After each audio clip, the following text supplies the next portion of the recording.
Hello, Bram. Welcome to the Your Turn podcast, where we interview people with regards to their shifts in their lives, the pivots in their life, in their career. And I'm really excited to talk to you today because you have a very fascinating story to tell. When we started the podcast, I don't know if I should call you a rock star or a superstar in the scale-up world. Just maybe start. Tell me, who are you and what are you doing?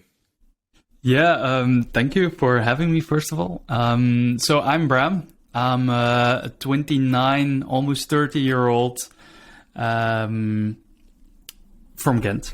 And I was running in school and I wanted to do like a PhD and that sort of stuff. And I suddenly became a startup founder.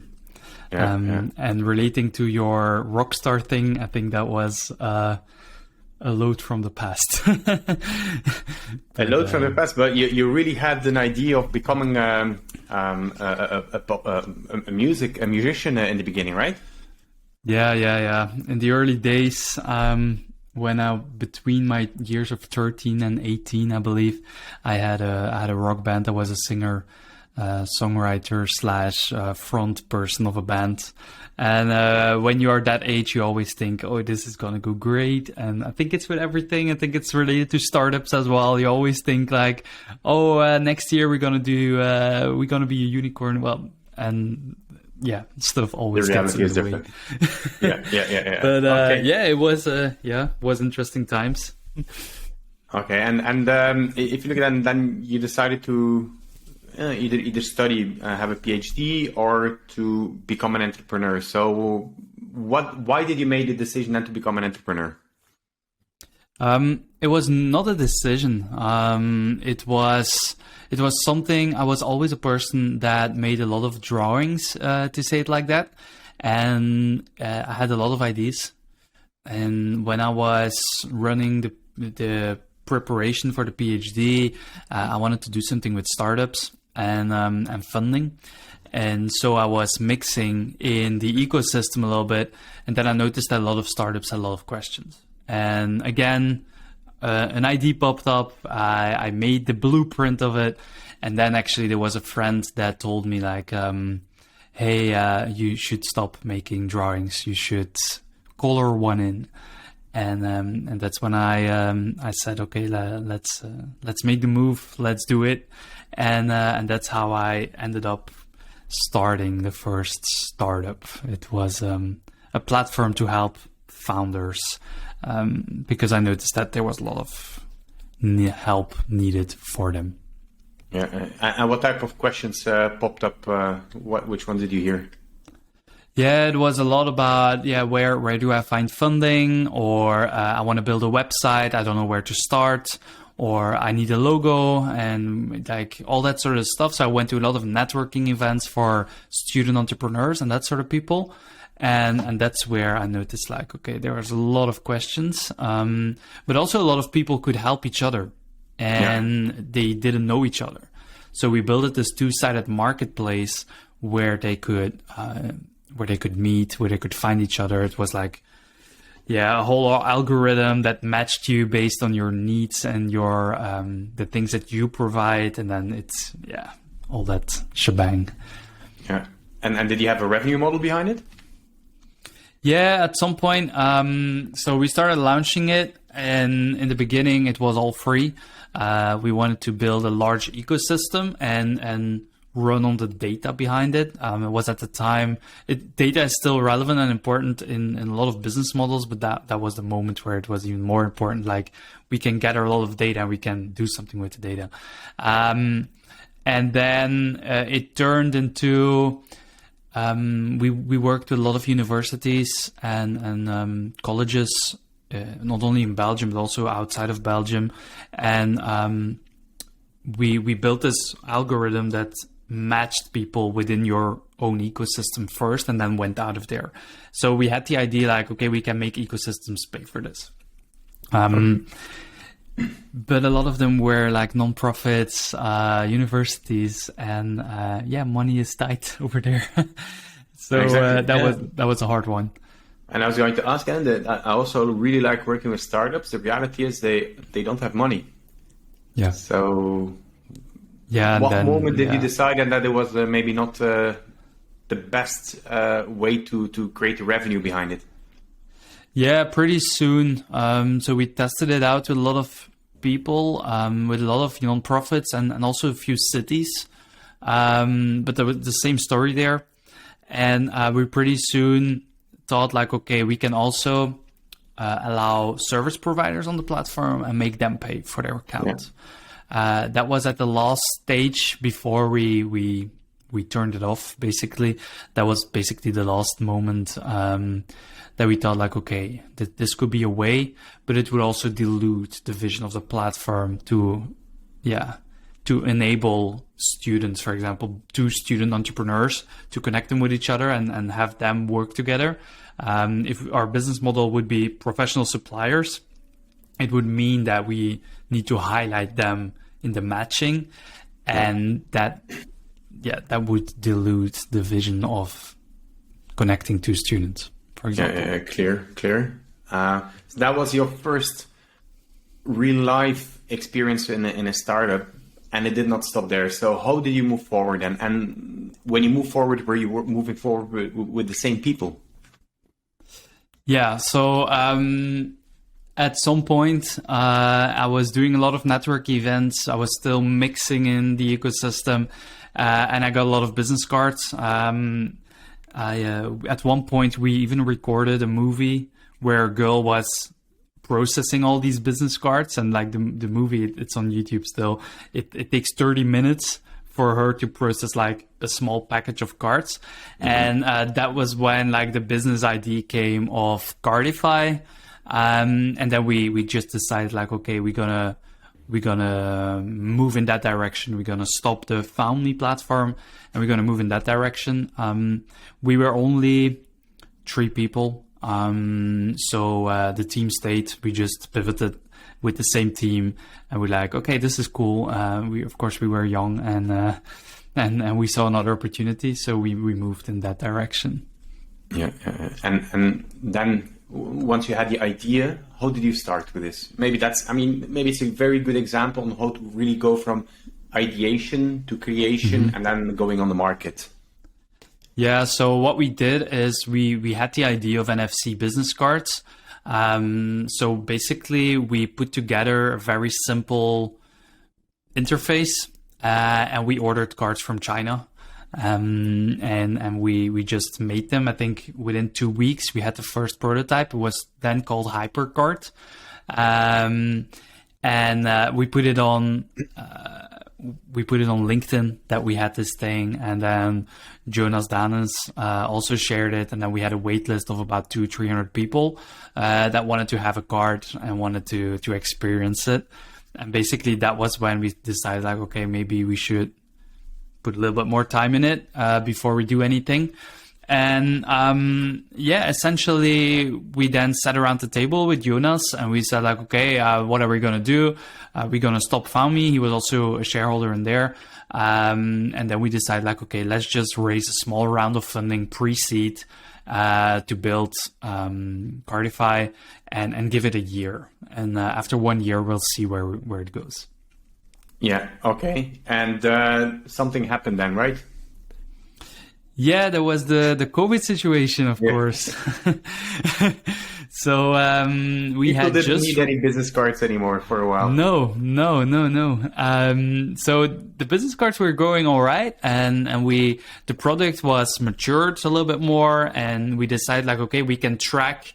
It's not about just sharing contact information. We had the vision of like, okay, we can enable salespeople on a conference. And when they're at the conference, we can like make sure that they can either share contact information, but also receive it, automatically process that into their CRM system. And they can also share content immediately. And then when they get back to the hotel, they can immediately see who has engaged with the content that I share on the conference. So how did it work? Yeah, so basically, you had a card, so a physical card, and then you tap it against someone's phone. Immediately they're asked like, okay, who are you? So they gave their information, Cardify processes everything, but then when they receive an email automatically as well at that moment, they can store your information. But the thing is, what we saw is a lot of people, they go out of the conference, they have met you, they open your email and they're like, okay, there's a pitch deck in there or there's a video in there, and they engage with it. They start clicking around. And the idea then is that if a salesperson meets 200 people a day, that when they get back to the hotel, they can basically immediately see who should I talk to, who has engaged after I met them. Okay. Yeah. So yeah, that was going well. And we decided like, okay, we're going to market it more. So we're going to raise some more funding. So then that was the moment when all of the angel investors of Ghent, I have to say, or most of the most known angel investors invested in us. Mm-hmm. And that was March 2019, 2020, 2020. I don't know when COVID started, but yeah, that was then. So 1 month later, everything shut down. Yeah. Okay. So then you had cash, you had a technology, you had no market. So what do you do then? Yeah. Then in the first few months, I remember that we were like, yeah, all right, this will blow over. I had a meeting scheduled with BJ from Showpad. I think it was in June. But the meeting was scheduled in April, and I was like, they sent me like, okay, we're going to do it virtually. And I was like, guys, this is going to blow over. We can do this physically. So in the first few months, it was like, okay, we're going to sit this through. We'll see what this is. But then in May, we soon started like, okay, this is not going to blow over. So we started talking to a lot of salespeople. We had this vision that we could help salespeople focus by knowing what your prospect is doing. So we started to broaden the Cardify product with more intelligence about more channels. So we didn't rely on that physical gesture. And then during summer, we started to increase our product offering with that. We talked to, I think, 50 to 100 sales leaders, sales executives, sales development reps. So we started talking to a lot of people, and then we noticed like, okay, this might be something, we might be onto something, but the Cardify name is confusing people because it has a very high load on the cart. So we need to get rid of that. And then we decided, okay, we can do two things, or we leave it inside the Cardify product and are always tied with the cart. So the platform will always be confusing, or we take it out entirely, spend a decent amount of time to develop a new product with the vision of helping salespeople and remove that low value work and remove all that stuff. And that's when Lead Camp was born. Yeah. Great. And so you were actually building upon a marketable idea, and you made it much more strategic for a salesperson to work with your technology rather than having more transactional activity of exchanging a card. Yeah, correct. I have a number of questions, but before we go, let's continue with the journey that you're now. Lead Camp was born, and how did you go then? So again, you're back in the creation stage. Mm-hmm. You spoke with those 50 to 100 sales leaders. I think for me that's brilliant, right? First talking to people before you start developing. What insights did you gain from talking to those sales leaders versus the assumptions you had before you started? I'm more of a I'm a gut feeling type of person, or I was even more back then. So we're like, we go very quickly from ID, hearing people say something, to building it, and having that prototype out there. So what we heard is that a lot of salespeople, they don't have a platform to wake up to say the least. So they don't like to use their CRM system. Before meetings, they They forget to send the agenda. If you have a meeting, they go looking for data. There's a black box for marketing. Marketing says, here's a list of leads, but they don't know where they came from, what they have done. So like there's a lot of stuff happening that takes up a lot of time for an SDR and account executive. Like it's 60% of their time they are spending on analysis and busy work, as they call it. So that's a whole lot of time. And so the assumption was, okay, we need to fix that. We need to give back time and we need to help them sell.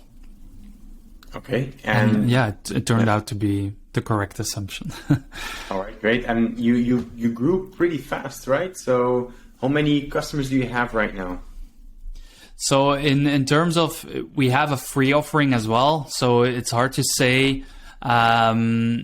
We look in the beginning, we grew a lot on these, making them use it. And then we put the business model in place. So we are now, I should double check, but I think it's about 1,200 users that we have across, I think 110 countries right now. Well, yeah. I knew you were worldwide, and last time we spoke, so you grew pretty fast, even the last couple of months. So very well done. And before we go further, let me go a bit back. You said we attracted some funding. Why did you choose the funding route instead of bootstrapping or becoming a micro entrepreneur? Yeah, speed. So in the beginning, I still remember the first funding that we did for Found.me. That was 25,000. I wanted 25,000, and then Jonas said, "I'm going to give you 50 because I think you will need more." And I remember coming home again. I still live with my parents, and I came home, and I did the math again. I was like, "Yeah, maybe I need 75." So I called him up, and I was like, "Yeah, I might need 75." And then you can hire some people. You don't have to outsource. So it gives you some room. And then when we launched Cardify, the first funding was 250,000. And then all the learnings that you had from the previous one, you can even go through them even faster. And you can ignore, you have learned stuff. So you notice that you can do that. And then when you do that again, you raise even more. You already have your learnings, so you can go through that again. And that is something, if you're bootstrapping, I believe in bootstrapping. But for bootstrapping to do it very good, you need a good founding team. And I was alone. So I was relying on attracting outside talent. Yeah, clear. And many business angels, they also come with a bunch of industry knowledge. How do you work with them? Yeah, it depends. So you have people that just give you money, and you can rely on them. Maybe once every 2 months you give them a call, but it's not that they work with you. And that is something that I've noticed as well, is that you need to make the proper choice and you need to set up the proper things that like this is what I expect from you. And with our latest funding round, we have found a great capital fund that really works with us, and that every 2 weeks we sit together. They have great industry knowledge, and that changes the game. We also have a few other investors that we really work with, and that have joined us on the advisory board and that sort of stuff. But that is something, in the beginning I thought like, okay, we're going to bring on 12 of these industry names. But they are only in for a small percentage as well, so you don't have that. You don't have that type of leverage with most of them. Okay, and many people, when they're in many startup founders, when they're kind of a tricky situation, they stop communicating with their investors. How did you communicate that you were going to pivot? And how did you do it? Yeah, in the beginning, the pivot from Foundme to Cardify, I only had Jonas, and he was all in. He liked the idea, and he saw that the Foundme thing, the business model, is very hard. So that was no issue. And then the last time, of course, I had a lot more people to talk to, but I did quarterly investment updates. So when COVID hit us, of course, we talked to everyone and said, okay, this is the situation. We're expanding our product. And then immediately you notice the ones that are really engaged and the ones that are not, or the ones that invested in Cardify as a product and now are like, yeah, this is far more out of my comfort, or I don't know a lot about this. And that say like, okay, you do you. They put the trust in you. And then I remember when I called you and as I said like, we might need to pivot. And he said like, okay, third time's a charm. So yeah, but we became we've been working together, or he's been investing in us like for 6-7 years. So it's more on we understand each other. And that makes it easier to talk to each other as well. You don't need to go through that formal pitch deck and stuff. You just like, okay, this is the vision, this is what I'm doing. And he puts trust in the team, and third time's a charm, and it looks like that. Yeah, okay, sounds good. And what is your vision? You're moving in a certain direction. Do you have a goal? Or are you working on the journey? Yeah, of course. So my goal with Cardify already was like to help sellers sell. And right now it's even more like that. And the goal is really, if you look at a sales team, of course, a larger scale sales team, if you look at the performance of a sales team, you have that Pareto law. So 20% of the top reps or the top sellers, they bring in 80% of the revenue. And what our ambition is not only to help them be even better, but also to help the mid and the low performers to become better. So really the vision is that we can put sales teams on steroids by enabling them using artificial intelligence and everything that we offer, and to make them better. And the goal is to do that on a global scale and to really help from startups to enterprise companies to enable them and be that go-to platform that if a salesperson wakes up in the morning, the first thing they check is Lead Camp, and it tells them how their day should look. Yeah. Well, brilliant, great vision. And what's your time frame? Yeah, that's a good one.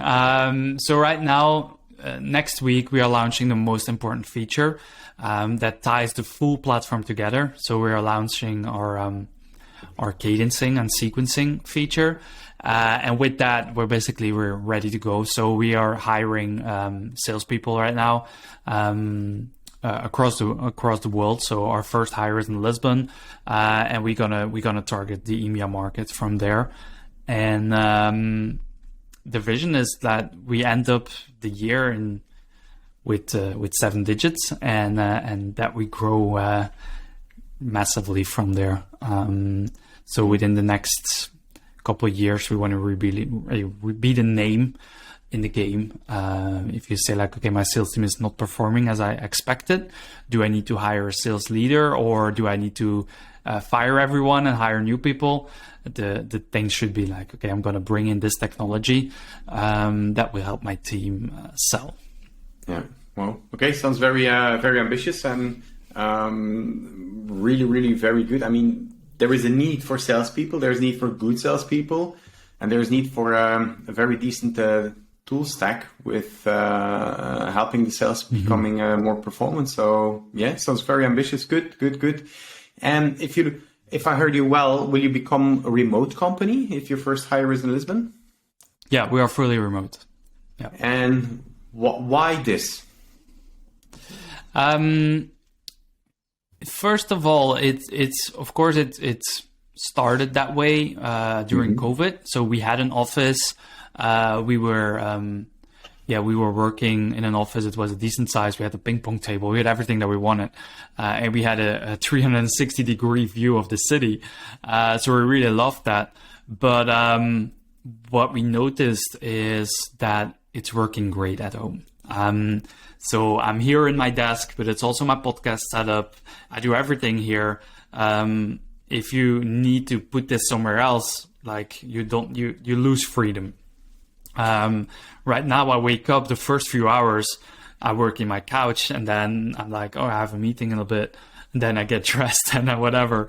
It has a amazing freedom. So that is the first thing. And I was talking to my co-founder, and it was like, yeah, it works best for me as well. So that was the first reason. And then otherwise you can hire the best talent in the world if you're remote, if you're not tied to that.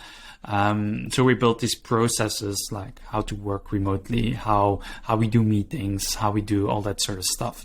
And right now it feels super natural. Would I go back to an office? Probably yes, but if it's the best office, like I have a thing in my mind, I want to have like this industrial type office that is super cozy and where the podcast studio can be and all that sort of stuff. But that will be, I'm not sure if it will happen, but that's, if I would go back to an office, it would be that kind of office. Yeah, clear. And how are you working? So, and we come back in a bit around the processes and the systems. How do you make sure on the cultural side that you are one company with a similar culture, especially when people are working remote? Yeah, it's super hard to do that. So we always do team gatherings. Even if you're working in a different country, we make sure that that we at least see each other every now and then. And we have this culture that is based around over communicate and over deliver. So I don't care if you're working 5 hours or 12, as long as your mental health is in check, of course. But over communicating and over delivering is like, if you go to the gym in the middle of the day, or earlier today I had to go to the store, it's just about like, hey, I'm off for the next 30 minutes or an hour.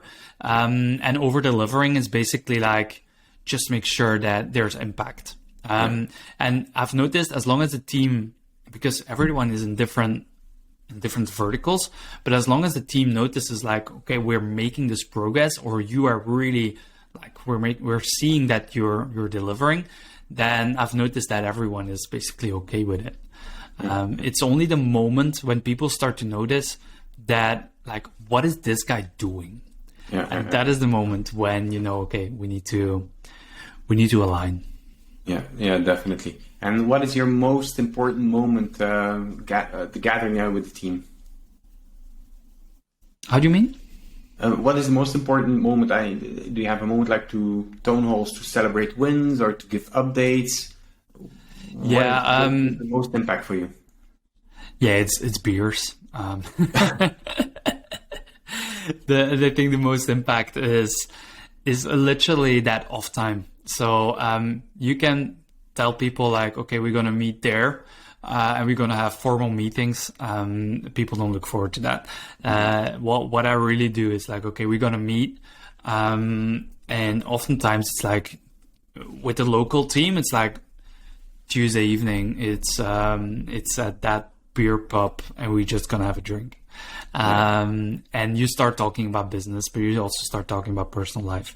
And that is also the moment when I share like the company vision or the goals and that sort of stuff, and put everything in one direction.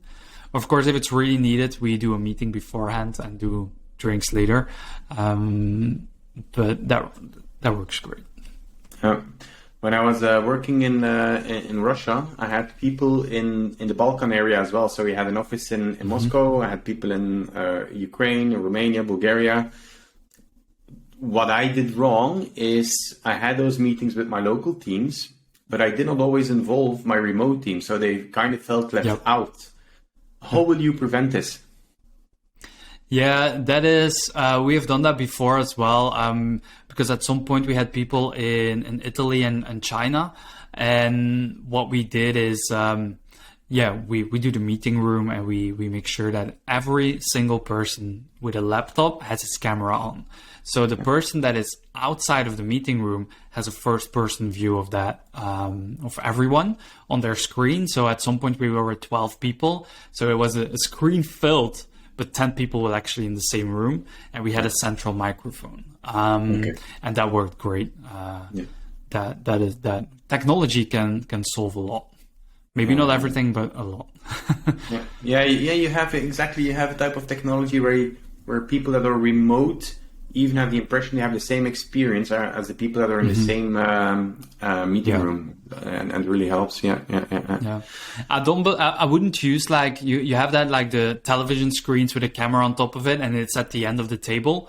I wouldn't use that type of tech because that feels very impersonal, because nobody is directly looking at you. If you're talking to someone, it's always best to like have your camera at least in front of you. And that worked great. Great. So now I wanna. There are definitely two things I want to hit. The first one is you spoke in the beginning about your gut feeling, that you're pretty, that you follow strongly your gut feel. Tell me more about this, because you're in a tech startup, so you're also analytical. But you said, okay, I believe in the gut feel. I'm following my gut. Yeah, in the beginning, I did it more than now. Now I'm matching my gut with what I learned and with what I read and that sort of stuff. But like the thing is, if sometimes, and I had it this week, I look at our interface, for example, and I look at different interfaces, and I'm like, this doesn't feel right. So then I can spend a day on making the interface better or changing things. And that is how I go. And in the beginning, I don't know how to really put it in words, but it's just a feeling like, is this investment worth making, or is this person performing all right? And then my gut tells me like, okay, I need to check in with this person. Okay. And the same goes with like money and with strategic choices. I always double check with the math and the data if everything matches up, but I combine that with just like, does it feel right? Or how do you recognize it's the gut and not something wrong that you follow, maybe a wrong hunch? How do you feel it? I always check in with people, so I always and that's why I like really the new fund that invested in us. Is like we always ping pong with each other, and like, okay, we have almost weekly updates and check-ins, and they are very experienced as well. So now with the hiring of a new salesperson, it felt good to me, but I wanted them to like have a double check, and that's what we're doing now more and more. Is like if we run ads, for example, we always match like, okay, this feels right with, okay, what does the data look like and what do you think about it? So I'm letting that go a little bit. But most of the times it's not, it doesn't fail, and that's good. Like with the podcast that we are running, that was like the gut feeling like, okay, we need to do this. So in 24 hours, I put together the website, the branding, all that sort of stuff. And people seem to like it. So that was the gut feeling doing the job. Nice. Very nice. And very fascinating people. A lot about L&D, startup founders. So it gives good insights as well in selling and in the startup scene. So I really like it. Yeah. Thanks. And how do you look at, and when you look at the gut feel, do you, are you consciously aware that you keep it on the front, or do you feel that you go more and more on the analytic side? I mean, how do you keep it in balance? The thing is, my mind is super analytical. And my mind is always set on the best. And the thing is, that is a blessing and a curse, because you always expect a lot from yourself, but also from others. And so my gut feeling is always striving for the best. And of course that puts a lot of pressure, because if it's not going all right, my gut feeling tells me, okay, we need to push, we need to change things, we need to, and that can be a curse as well. But yeah, it just happens. I really can't put a difference between two states of mind or something. It's always like 100%, and it's following the feelings. Of course, if I have data, I still interpret it, but then immediately I want to higher the bar and make sure that the data becomes better or that sort of stuff. But whilst doing that, I follow my instinct on stuff. Yeah. And one of the previous podcasts, by the time this one appears, one of the previous podcasts, I spoke with somebody who really let his both sides work. He was also an engineer, very analytical, and he's also working on getting his intuition and his gut feeling, and he calls it the feminine energy side working.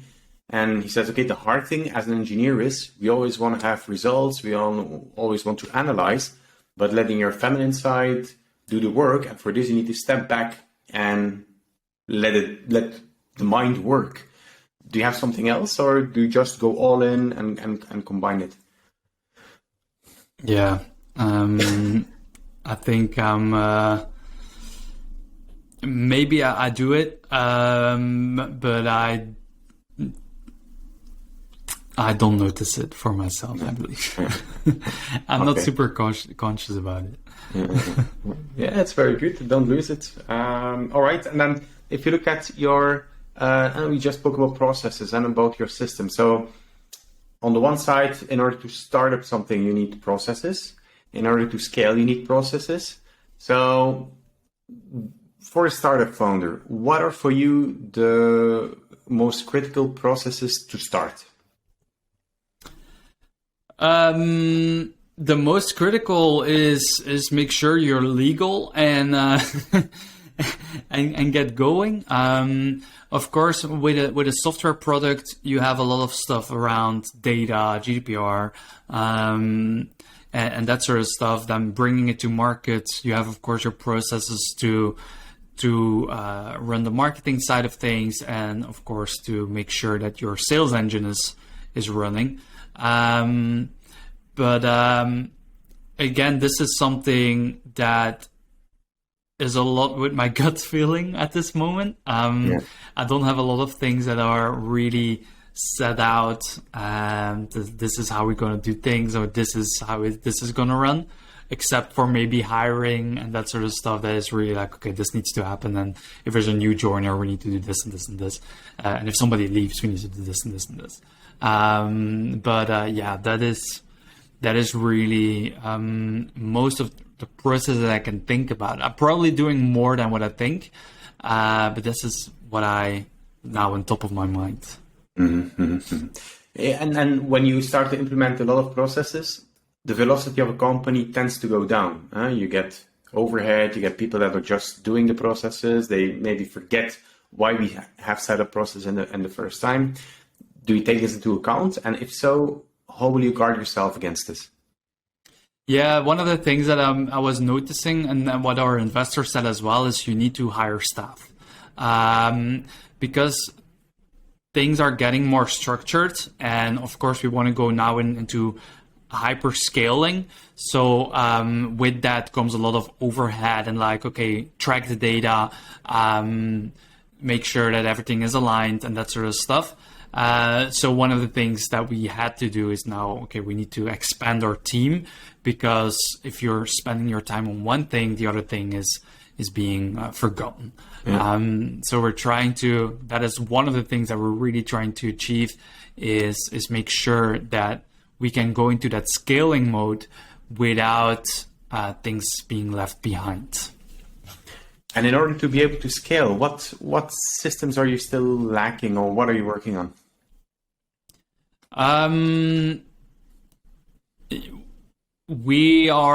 We're iterating, but most of them are in place. We're iterating on the marketing side.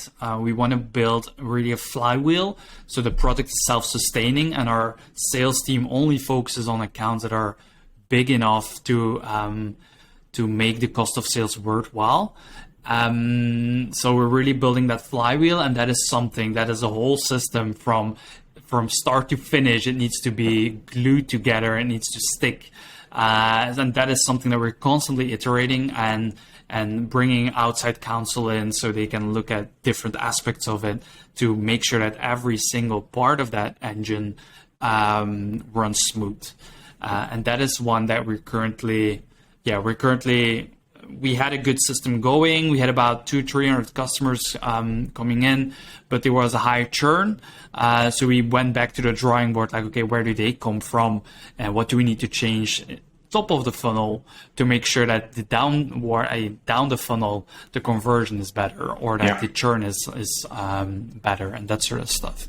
So that is something that we're constantly now spending time on. Yeah. In general, a lot of the churn comes from customers that don't understand the product. Maybe they're not, they're using it incorrectly. Mm-hmm. How do you get them to know the purpose, the features, the way of working with the tool?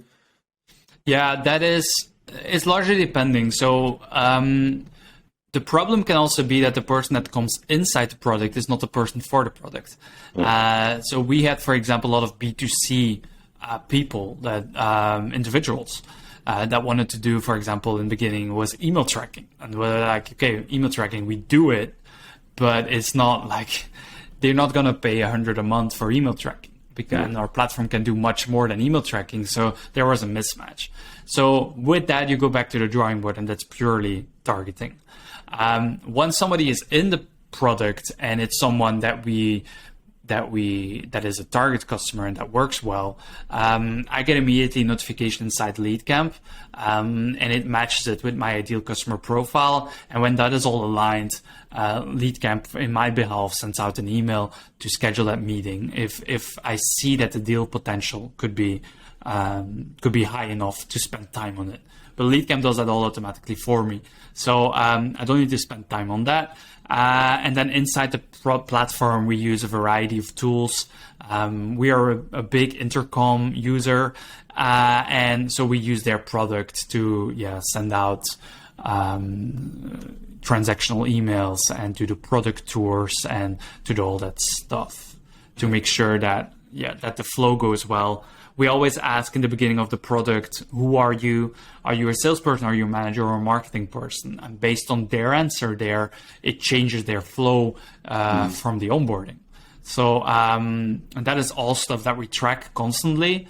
And we have this moment zero. And moment zero is basically the moment when somebody should get value from your product. So they have done everything to set it up. They have, for us, for example, they have the email extension, they have everything to be productive and to get the value.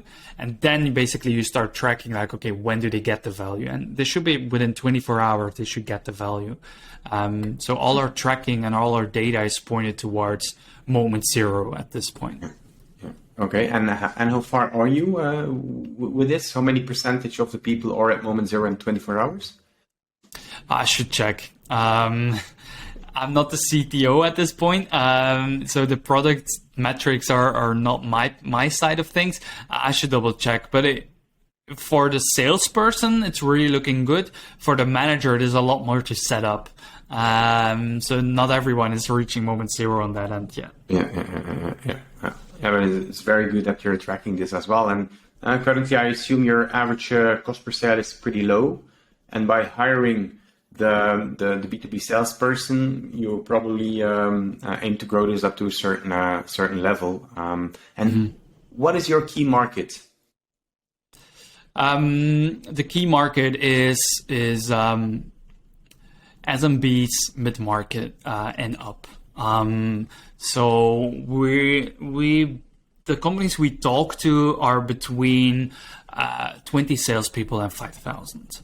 Yeah. So we are winging there, and then we are focusing on the EMEA market, and currently UK, Benelux region, Italy, and that sort of markets. Yeah, very good, very good. If you look at if you look back, if you look at your journey, what did you wish that you had all in the beginning? I think one of the things is a good board. You never know this upfront who you're gonna meet, but now that we met the investors that we currently have, with a clear strategic vision of like, this is where the company can go, and they work with us, and they bring all sorts of people in that can help us with like inbound marketing or with the technology side of things. So they're bringing all sorts of different people with a lot of relevant experience. For example, a former CTO of Showpad, they talk with us like, okay, what does your tech look like? What does the structure look like? How are you setting up your cloud infrastructure? So all these types of things that are really relevant in order to grow. A strong focus on KPIs, for example, to track all the data, to make sure that your cost of sales is in control, to make sure that your cost of acquisition is in control. That is something that I wish, and that I think every founder should have from the beginning. But of course, you need to be open to it, and you need to be open to getting that feedback. In the beginning, I wasn't open to that. And I always even when investors said like, you should do this and this, I always took it with a pinch of salt. But right now we're really in that mode and the mental state, like, okay, it doesn't matter how much percentage of your company you have if your company is worthless. And if you let go of that, you can bring on really good people. And that is something that, Yeah. And do you have, besides the directors, you also have a board of advisors? Yeah. There are 2 people in there. Yeah. Okay. And what are they mainly advising on? So there are 2 people from the same company, but with a different background. So one of them is a product guy. And so he helps us with everything. Like yesterday, we have the new feature coming up. So yesterday we took the time out and just get his first glance. And he also helps us with like making sure that the onboarding is well, that it's super clear for people. So he gives us that point of view. And then the other person is really commercial, but both their personalities are super different as well. So we always put them together in the meeting, and then we get great insights. Introduction sometimes, and commercial advice and that sort of stuff. Yeah, brilliant. Okay, great. So we are slow but surely coming to the end of the podcast, and I have 3 questions that I ask all the guests. So if you look back, so we look, okay, what did you, first of all, what did you wish you had before? But no, what did you wish you had done differently?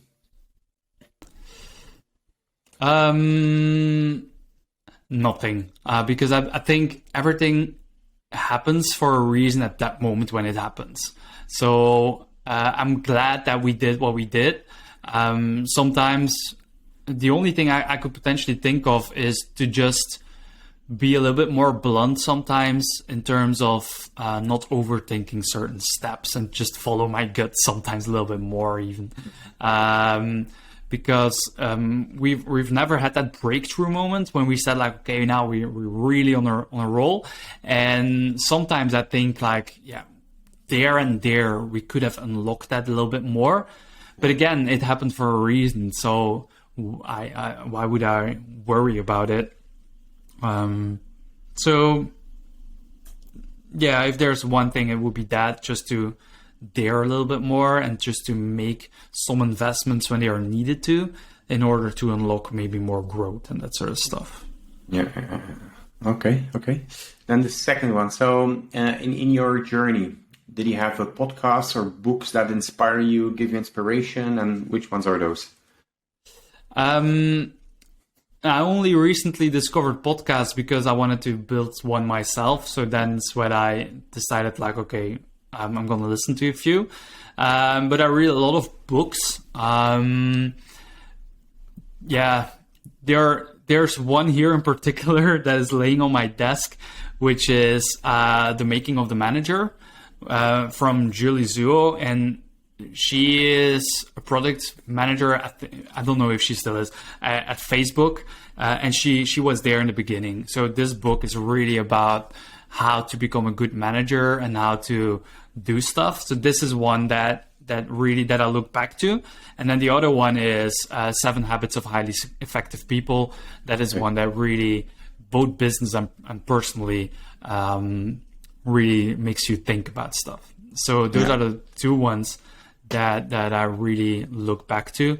And then the Daily Stoic, which is also behind me, is also one like to think about stuff. But those 3 are really, they have combined me from the gut feeling and the data feeling to like, okay, how to interpret all this shit. Sorry for my language. Perfect. Okay, great. And then the last question is, when is it time for the pivot? You have different ideas around it. Some people say, okay, the breakthrough is just behind the corner, so keep pushing through. Or other people say, okay, this is the situation. We need to pivot. So, what is your take on this? Wow. I would do 50% on gut. So I would first feel like, does it still feel right? Do I get the energy from it? Or is the market changing and it doesn't make sense to push through? So that is one. A lot of people, like some people have told me like, I think you can do more with Cardify and it was too soon to do the pivot. But I think like, the market was crazy. There was nobody going outdoors. So I think it was a good time. We still have the product and we're still selling it. So people are still buying it. Of course, you could put more marketing in and that sort of stuff.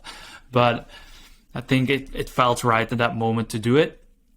And I think if the moment that you wake up and you don't have the energy to sell the product anymore, that is also a time or to pivot or just stop with it. I think that is the most thing. Of course, there are all sorts of levers and other things that you can ponder about or do the math on. And they are equally good. I think you should combine 50% with the feeling and 50% with, okay, what is the data telling us? Yeah, good, exactly. And exactly when you don't like what you're selling anymore, what you're developing anymore, when it's a drag, then it's definitely time to stop. Yeah, great. Great or step aside. There are a lot of founders that of course you always grow into the CEO type role, but at some point a lot of these people are like, I'm more of an ideation person, or I want to strategically think, and they step aside and bring an external CEO to do that mode. Doesn't mean that you need to pivot if you don't feel like I'm the person for the job, or I don't get warm enough for this. Can also mean like this is a great product, but I'm just not the person for it. So that's just pivot your personal life. Yeah. That's a very good one. Yeah. Where do we see Bram in 12 months? Oh wow. I'm not sure. I think I'm one of these people that might think if the hyper mode is going and if it's really picking traction, that I'm more of the strategic and I might replace myself as a CEO and do more on the product side and think about these divisions and be an evangelist almost for the company. So more of a chief operations than executive. Yeah, which is good. I mean, if you look at the CEO, many people are still ego-driven, and it takes indeed some type of self-awareness to understand where do I fit, and definitely where do I fit in my startup, in my kiddo that I'm raising. That's a very mature thing. Yeah, definitely. Great advice. Thank you, Bram. I wish you all the best with the Lead Camp. Wish you all the best with the Sound of Sales podcast. And we definitely see each other again.